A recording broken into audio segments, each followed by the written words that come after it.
Greetings and welcome to Spirit Speaks on the World Today. I'm Reverend Jim Webb. I'm the author of the book The Soul of Prosperity, as well as several other books, including 30 P's to Prosperity, Prosperity from A to Z, and Create Your Self-Manifesting Vision Board. I also do a great deal of spiritual counseling, guidance, coaching, and support. And one of the things that I've been doing in my 30 plus years of ministry is I channel a group of beings. These beings, known as the masters of planetary healing and transformation, are beings that work through me to support us all in our healing and in our transformation so that we can support the earth in its healing and its transformation. And channeling is no great mystery. After years of spiritual growth and development, after opening myself repeatedly through literally thousands of intuitive readings, I learned to just surrender my own consciousness and allow spirit to work through me. And that's what happens.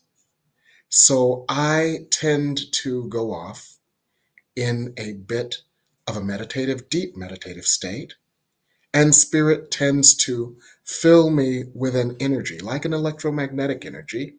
I feel embraced, I feel ecstatic, I feel peaceful, and spirit then takes over when I relinquish control, and they use my verbal skills, my consciousness, my voice, obviously, to relay the words that approximate the energy that they choose to relay. Now, they are really relaying energy, so you may feel a sense of peace. You may feel a sense of comfort. You may feel just as much as you hear. And one of the things that may happen is that you may feel energy flowing to you. I certainly do. And electromagnetic energy, when it flows through a solid, creates a resistance. My body is semi-solid. So when this electromagnetic energy comes, you might find that it causes me to vibrate. You might find that it causes me to rock, or you might find that it causes me, especially my third eye, to wiggle or to vibrate in a very fast fashion. That's no big deal. It's just energy coming through. So, with that, I'm going to go out and see what Spirit has to say about the world today. Well, before you do, Oh, yeah. You can tell I was almost out, right? well, yeah, um, yeah, We, this is. I'm Reverend Michael Mangus. I'm one of the staff producers here at New Thought Media Network, and Jim's producer. Yes. Um, so yeah, we were joking before. I was trying to go out even before the show started. And yes. so, I so said, we said no, not until we get going. Just to remind everyone that we are taking questions. We do have two questions here by from Reverend Jane Batt, and also one from Jill. And also, we will take your questions also in the comments. Please put them in there, and we will relay them as we have time. All right. Thank you. all right. Thanks, Michael. Thanks for the save.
Greetings.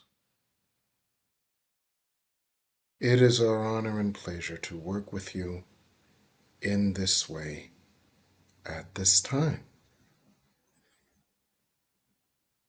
We would suggest, first of all, that you take a moment to receive the light, the love, the healing, and the grace we would offer to you now.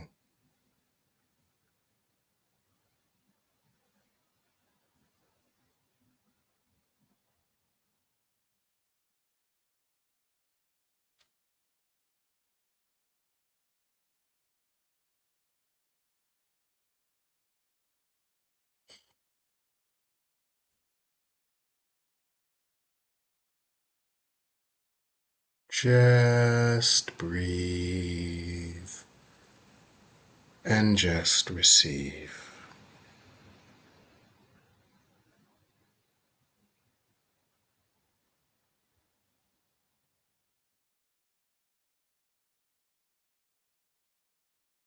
Just breathe and just receive.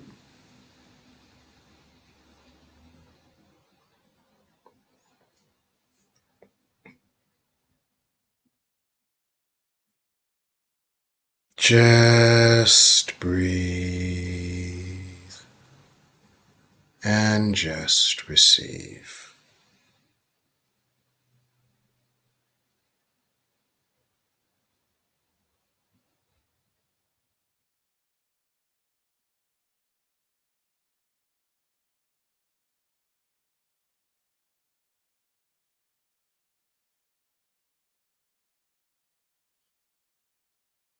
Good.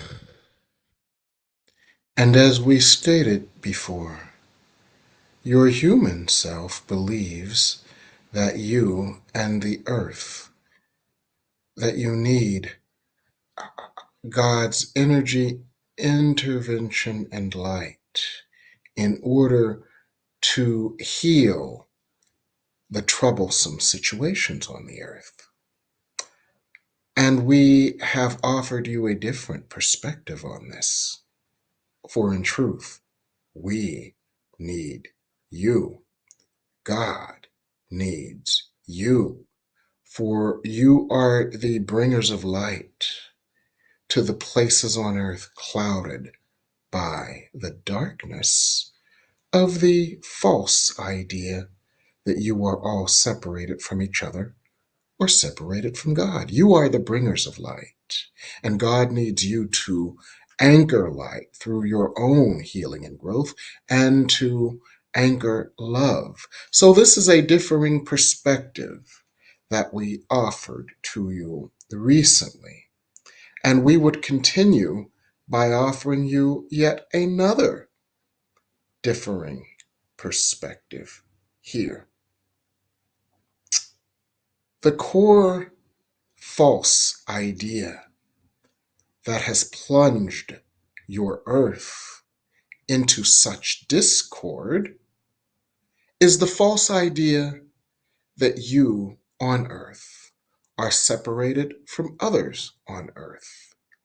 And this is simply an outgrowth of the core false idea that you all are separated from God, when in fact you are all a part of God.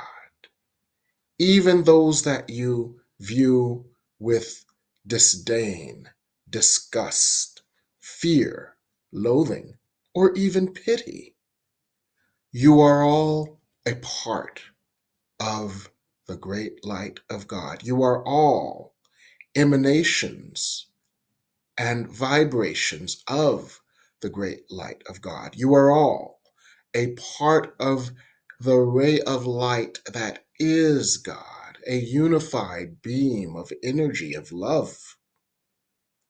You have simply forgotten and believed that each individual particle of light, for you are all individual particles of light, You have believed that you are separate and not a great beam of light. And in this forgetfulness, you formed different camps. The reason you formed different camps is because you believed that you were separate from the source of life, the source of love, and therefore you felt threatened. You forgot that you were eternal and you felt mortal and threatened. So you formed camps for protection against a villain you believed to be outside of you and outside of your camp. You made up stories about an angry, vengeful, punitive God. You made up stories about, quote, the others, end quote.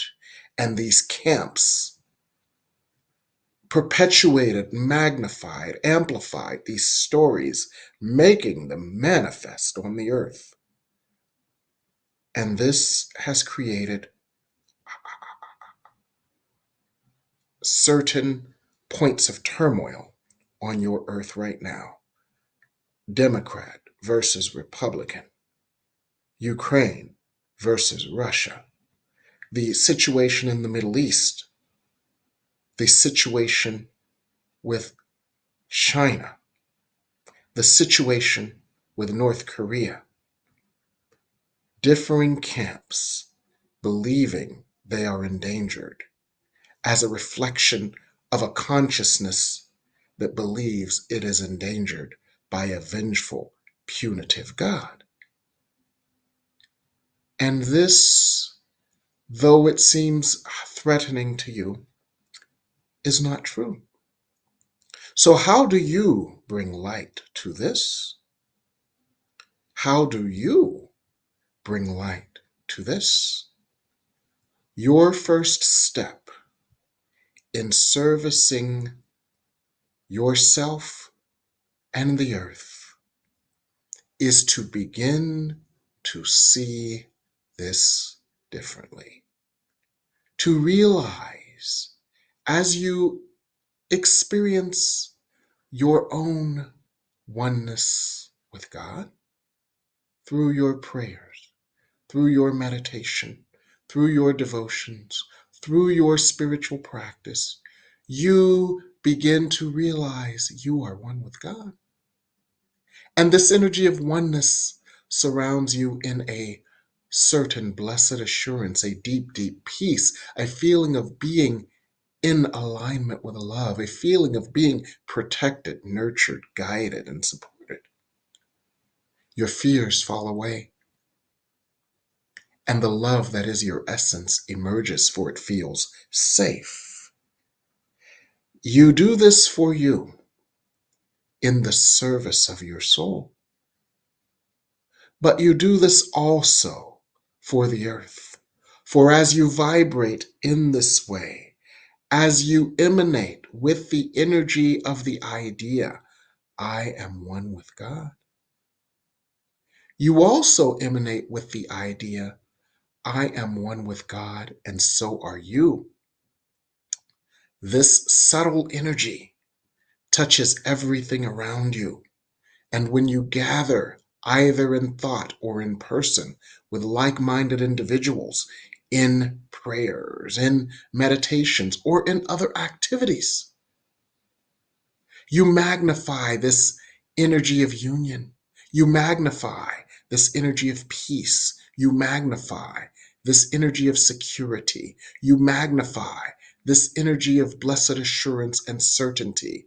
And this energy heals fear.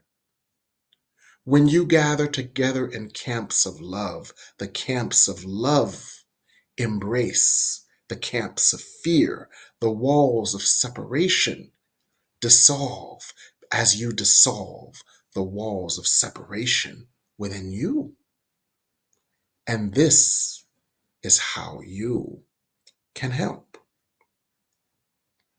We have been exploring recently how the aggrieved male energy of the earth dismisses this as simply singing kumbaya in the face of grave danger. And we would offer that increased danger through escalatory wars doesn't keep you safe. It never has, nor will it ever. So the vastly devalued feminine energy of union, of oneness, of meditation, of receiving, for receiving is the precursor to giving. So as you receive this loving, blessed assurance, this peace, this guidance, this protection, you share it with the earth. And as others feel this blessed assurance, the walls of the camps come tumbling down. Now, how do you make this practical instead of just a theoretical kumbaya moment? You focus on the world, what you would call hot spots, as we have described them, your national elections, the issues with North Korea and the world, the issues with China and the world, the issues between the Ukraine and Russia, the issues in the Middle East. And as you focus the feel the healing light and love of God that you experience in your union with God, as you emanate this light to those parts of your planet, you help them to heal. And do not dismiss the efficacy of these efforts. For one moment of God's grace channeled by you can heal 1,000 hearts. One moment of God's grace channeled by you can heal 1,000 hearts. One moment of God's grace channeled by you can heal 1,000 hearts. So we would ask you right now to lay down your sword and shield as it relates to an oppositional energy that you see on the earth in conflict. It may be the political candidate who is not your choice, that you have believed to be outside of you, that you have believed to be counter to your well being, that you have believed to be a threat. It could be a country that you have learned to fear because of certain actions they have taken or potential actions they could take that would threaten you or the world. Choose, and you, in your mind, know who you choose. They are not your enemy. They are not your threat. They are beings of light who have forgotten what you remember. And as you stand in remembrance, you touch their minds to remember as well.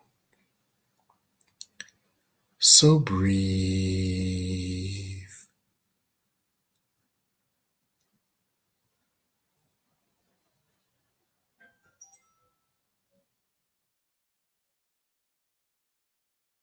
Breathe.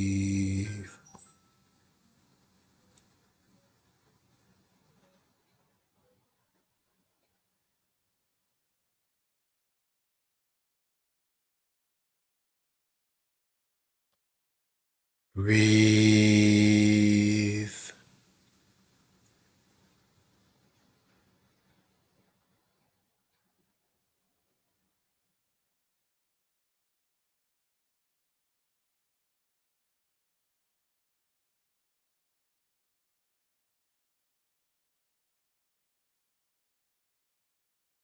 And as you fill yourself with light, bring your brother into your light, whether that be a political candidate, a dictator, a country, a political party that causes you to feel threatened. They are your brother. They have forgotten what you remember, that you are one with God.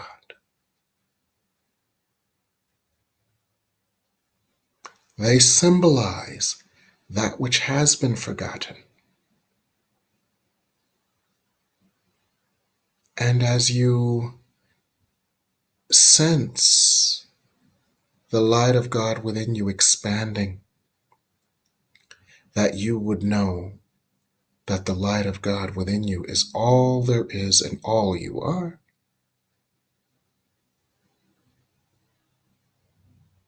Just breathe this in and feel this light of God embracing your brother as well. Just breathe.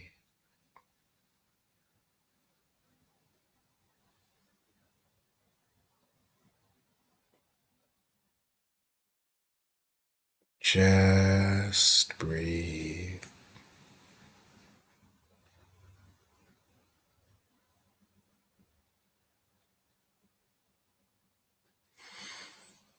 Good.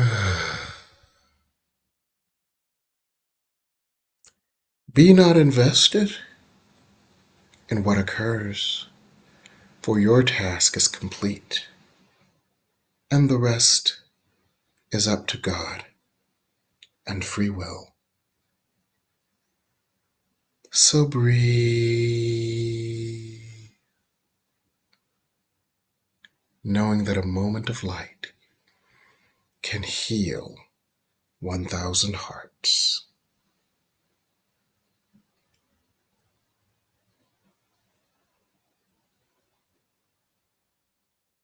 Good. And we would then open this session to any questions you might have at this time.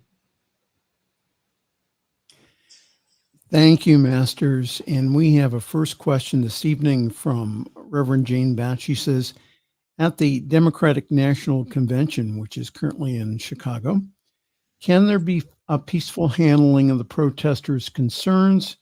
And can there be breakthroughs or at least a measurable progress towards a ceasefire to unify Democratic factions?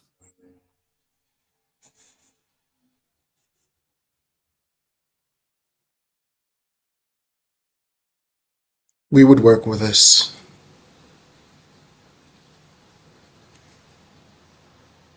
We find in the channel's consciousness a memory of Chicago 1968 and the confusion and the mayhem and how that affected the politics of your nation in that year. And we find this as a pocket of the fear of history repeating itself. And we would offer the following, for that is the fear at the core of this question, that history would repeat itself, that this violence and this mayhem would thwart the peaceful evolution of humanity. And we would offer the following. First of all, there are several aspects of negotiation that are occurring, and we would give you a view of all of this. There is a great deal of negotiation occurring in the actual, what you call the Middle East, that causes the potential for resolution to be imminent, the potential for a ceasefire to be imminent. Now, a potential is a potential until it occurs. And we are viewing what humans might call a great deal of arm twisting and incentivizing, arm twisting and incentivizing to, we would use human terms here, for you understand these human terms as approximations of the energy. A great deal of arm twisting and incentivizing to push this over the line. That is a what you might call a sports metaphor. There is a great deal of energy and intensity towards this. There is a more clear understanding of the risks of not going in this direction. There are 11th hour protestations that are seen through as negotiation tactics. And so there is a certain possibility. We would not say a likelihood or a probability, but there is a certain possibility that a resolution and a temporary ceasefire is imminent. Now, on the level of your beings in Chicago, there are what you might call high level talks with leaders who have been leading the opposition, leading the protests in opposition to what you might call Israel's incursion and what you might call the Israel's mistreatment of the Palestinians. There are what you might call back channels that are relaying information to convince these beings to protest in ways that would do good and not harm, as opposed to protesting in ways that do more harm than good. And in negotiation is a seat at the table to certain discussions, not public but private, and with updates to, in human terms, mollify the protesters into protests that are productive and protests that avoid unproductive visuals that would counter their objective.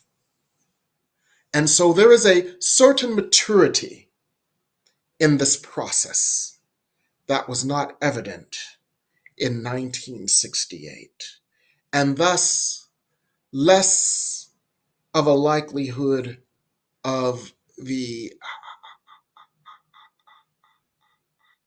mayhem or the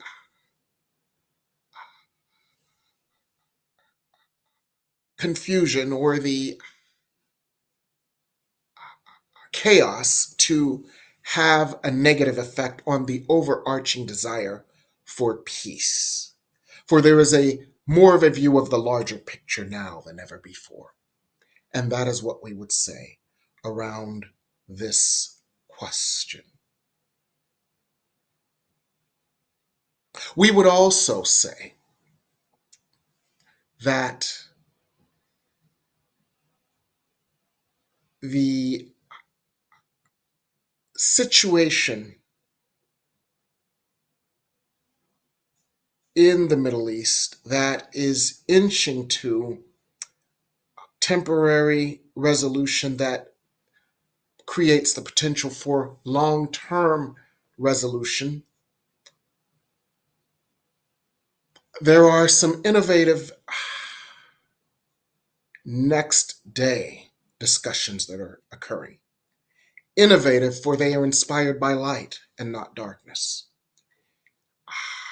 Meaning that certain structures are being discussed where the world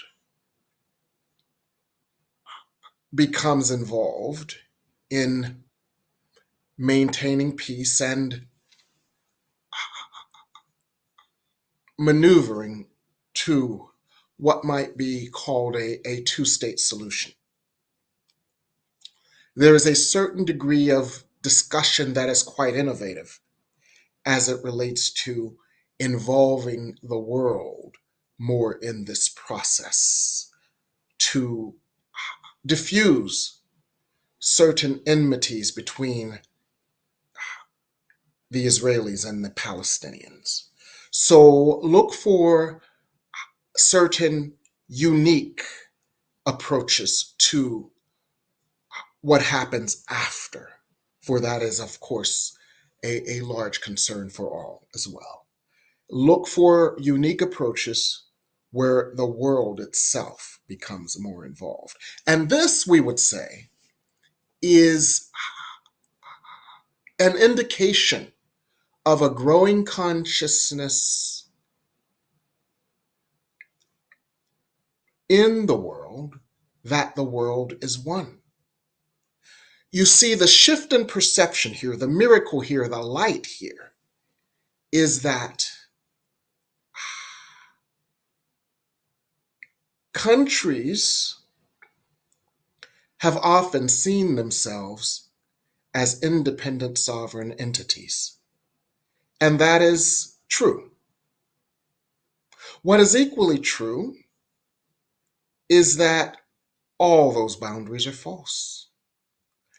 And what is equally true is that there is a great deal of interdependence to the degree that a situation that in human terms boils out of control in one region affects the whole world.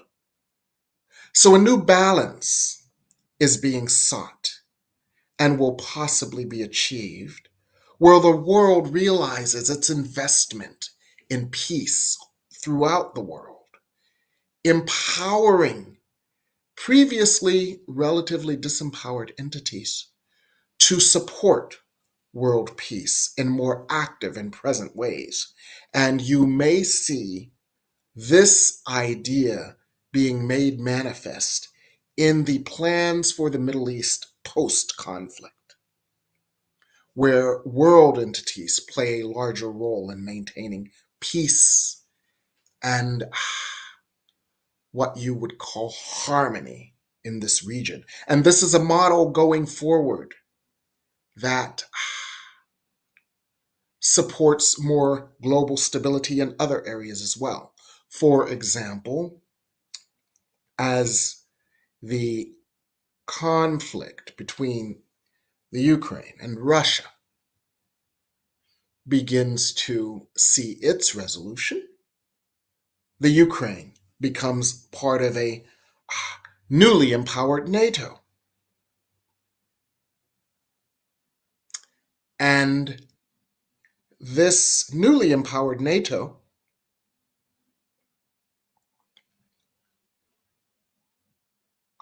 becomes empowered to the degree that it is a disincentive for additional unrest. It provides a disincentive for additional unrest. And this is how we would answer this question.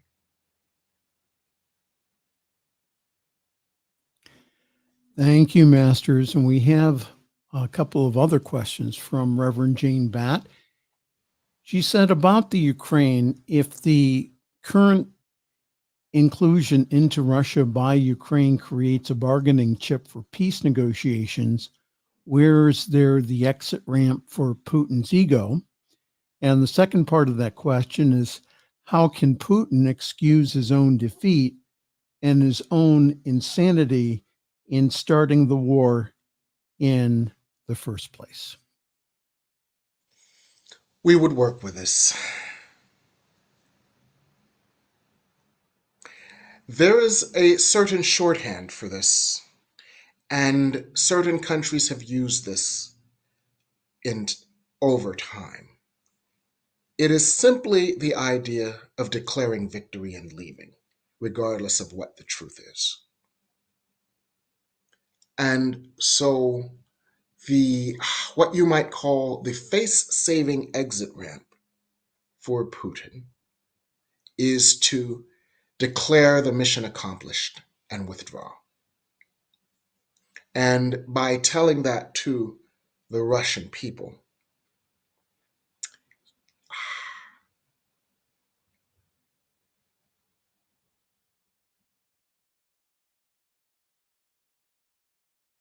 he buys enough time to, as we see it, as we look into this being is needing to buy time in order to ensure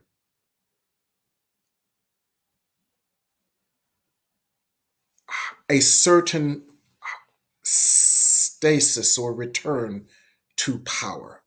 This being, in this moment, as we are asked to step into this and to report this to the degree that we are permitted, this being is buying time to maintain some degree of power that this being believes to be under threat. Buying time to shore up internal structures for his protection.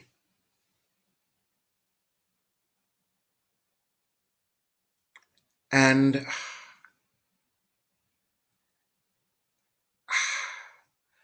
as we see these probabilities in this moment, it is likely that as the being is in this moment feverishly shoring up internal support for a what you might call a soft landing where such an obvious defeat does not turn the wheels of power against him. This being is putting these mechanisms in place, so taking a soft defeat does not endanger him. This being is putting these mechanisms in place right now. And this enables this being to declare victory and leave, declare mission accomplished and leave, regardless of the truth. And the declaration will be, in human terms, sold to the Russian people. You see, they will be told what you have heard from others. Don't believe what your eyes tell you, believe what we tell you instead. Do you understand this?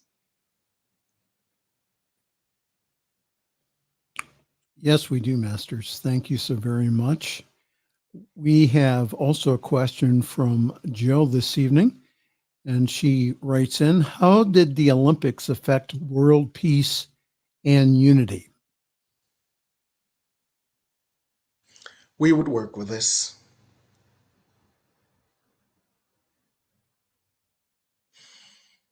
Healing comes in waves. And we would offer you the visual, experiential image of waves lapping upon the shore. There are certain mechanisms developed by humans on the earth to offer waves of healing and stasis and stability on the earth. One such mechanism is what you call the Olympics. So, regardless of the turmoil on the earth at any given time, quite often the Olympics occur to, in human terms, beat a drumbeat towards the healing of the earth, regardless of what is happening at any given time. So the Olympics have done what they have needed to do at a very crucial time, which is remind humans of the whatness of humanity and to offer them that template of consciousness and energy upon which to magnify humans' desire for peace. So, in essence, the Olympics this time has been a springboard for the consciousness that would continue to will the world towards peace. This has been their function, and the Olympics have fulfilled this function. And this is what we would say here. And again, thank you, Masters. And we have no more questions from our viewers. Is there anything else that you would like to share with us this evening? Yes. Do not dismiss the power of kumbaya. You understand that word to be shorthand for passivity. You understand that word to be shorthand for spiritual practices in the midst of physical threats. You understand that shorthand to be a dismissive way to minimize what you believe the effect of prayer, meditation, mindfulness, and spiritual approaches to be. Do not underestimate the power of kumbaya, for the power of kumbaya will save your planet. So we would impress upon you yet again, as you see your brother not as the other, but as an outpicturing of the wounds that all have come to heal on the earth. You can call forth the light, the love, the healing, the grace, and the transformative energy of God. And as you call forth these energies, they are waiting to be allowed by your free will and by the free will of humanity to heal the broken hearts that would otherwise create such pain on the earth. You have a role to play in this. And as you play your role, do not underestimate your role, for you are spiritual masters. Take a moment to take this in.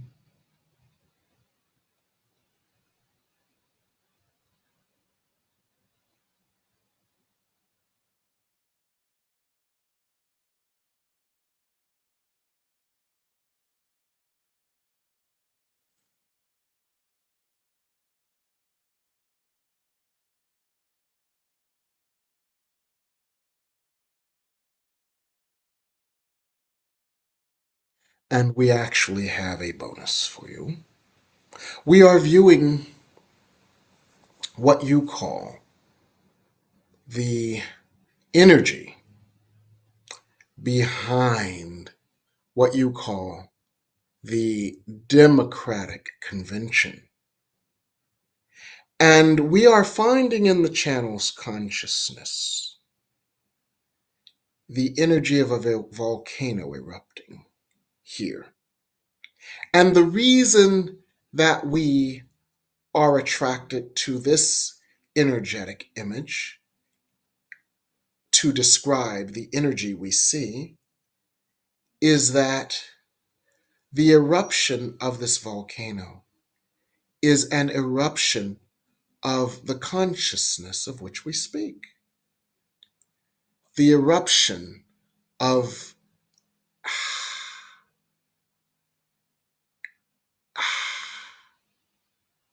an orgasmic outflowing of a consciousness of love, unity, and a new vision for your country and your earth.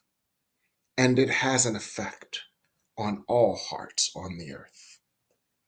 And this is what we would say about this as we see the energy building for this. You will see that this experience, not unlike an explicitly spiritual experience, is where hearts come together in openness, in love, in creation, and in manifestation. And it is not just the hearts in physical proximity to the place called Chicago, but it is the hearts of humanity that observe this or are bystanders of this energy.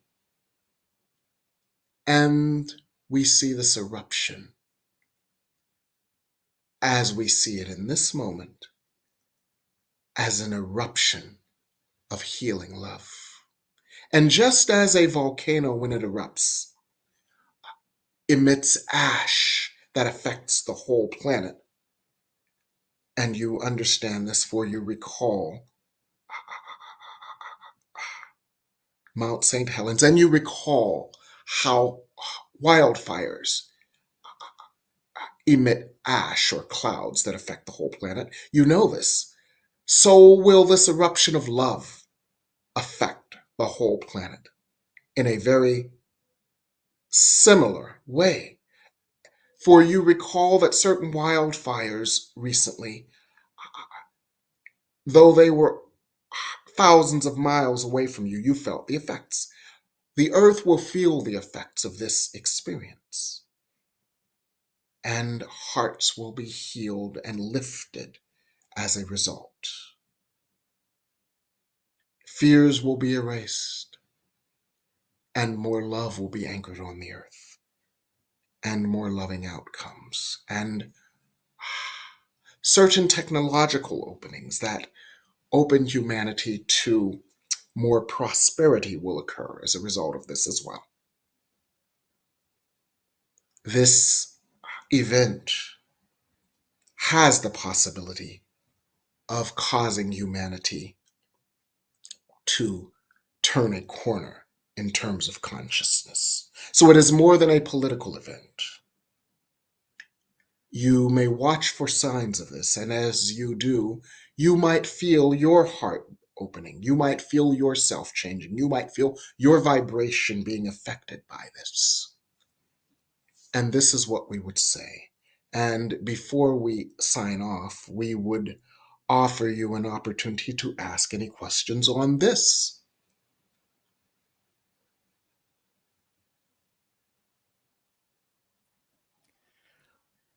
We have no more questions, Masters. Thank you so very much. Is there a final blessing that you would like to give us? We would work with this.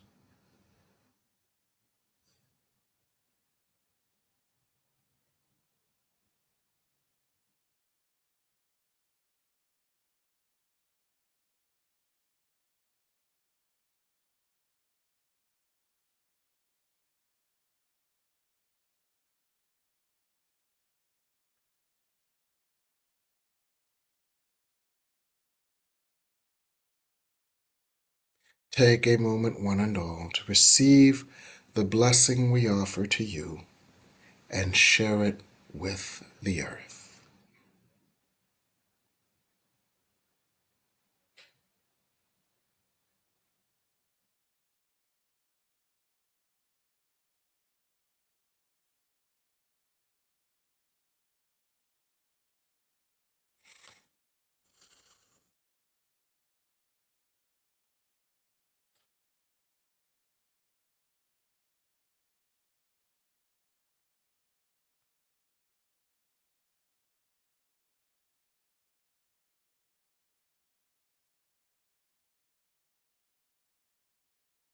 Be blessed and in God forever.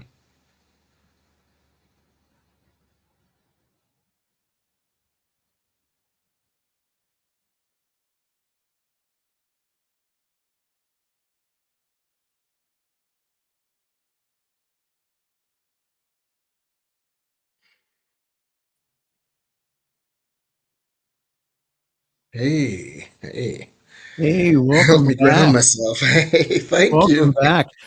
So just to let everyone know that uh, uh, Jim announced a new series of classes here last week, and I just want to make sure that everyone knows about them. Jim, why don't you tell everyone about the new classes that are selling out now? Go ahead. Yes, sure. We came to the earth with a big bag of tricks, just like Santa Claus has this big bag when he goes down the chimney. We brought to the earth this time a lot of karmic baggage. And the reason we brought such a big bag of karmic patterning to heal is because this is the first time on the earth's evolution in a very long time that there has been enough light to heal it. So our souls said, let's bring all this stuff to heal. And when we were punch drunk in that place before we incarnated, we didn't realize what a challenging life that would offer us. But Spirit is here to help us with that now. Spirit is going to guide us through 6 weeks of looking at, healing, and transforming all that past life stuff that we brought to the earth. Looking at, healing, and transforming all the stuff in our DNA memory. And those of you who understand how the racial or ancestral memory in our DNA has been traumatic too, Spirit will help us to heal that trauma so that that trauma no longer outpictures in our lives. And that's for 6 weeks, starting in September, September 9th. In that class, Spirit speaks on healing soul trauma from past lives and from ancestral memories. That class is being uh, coupled with a class for 6 weeks that I'm doing on Thursday nights beginning September 12th, which is deepening your spiritual connection, learning to hear spirit more often, more clearly, more strongly, learning to continue a dialogue with spirit so that spirit, which is simply love, offers you always the blessed assurance and the guidance and the support and the healing that you need at any time. So, this class in spiritual growth and development and creating a deeper connection with spirit can help you live more comfortably, more peacefully, and more abundantly with the guidance of spirit every day. There's a lot more information on these, and these classes do sell out. So, get in contact with me at the number beneath me or on my email, or and we can discuss enrolling you before they sell out. There's also a discount for pre-registration. So that's what I've got going on right now. And look for my book that comes out on September 1st, entitled Forgive Your Way to Prosperity. Yes, and you'll be able to get that book at a very special price if you get it from Kindle. But we'll keep that little secret between us, Jim, Yes. for a couple more weeks. So Yes. again, these classes sell out very quickly. So if you are even thinking about it, please get in contact with Reverend Jim at reverendjimwebb.com. You can also call him at 202 253 6009, or you can send him an email at reverendjimwebb at msn.com. Yes. And All right. let's thank our producer Michael for keeping it all together when all I wanted to do was go out and fall asleep even before doing an No, intro. the masters were wanting to speak. So, They were anxious to speak to us today. Yeah. they wanted to speak to us. All right. Well, we're going to wish everyone a very pleasant good night. And again, Jim will be back again this Sunday evening at 8 o'clock Eastern with the miracle of prosperity. For Jim Webb, this is Reverend Michael Mangus. We're going to wish you a very pleasant good night, and we will see you sometime next week.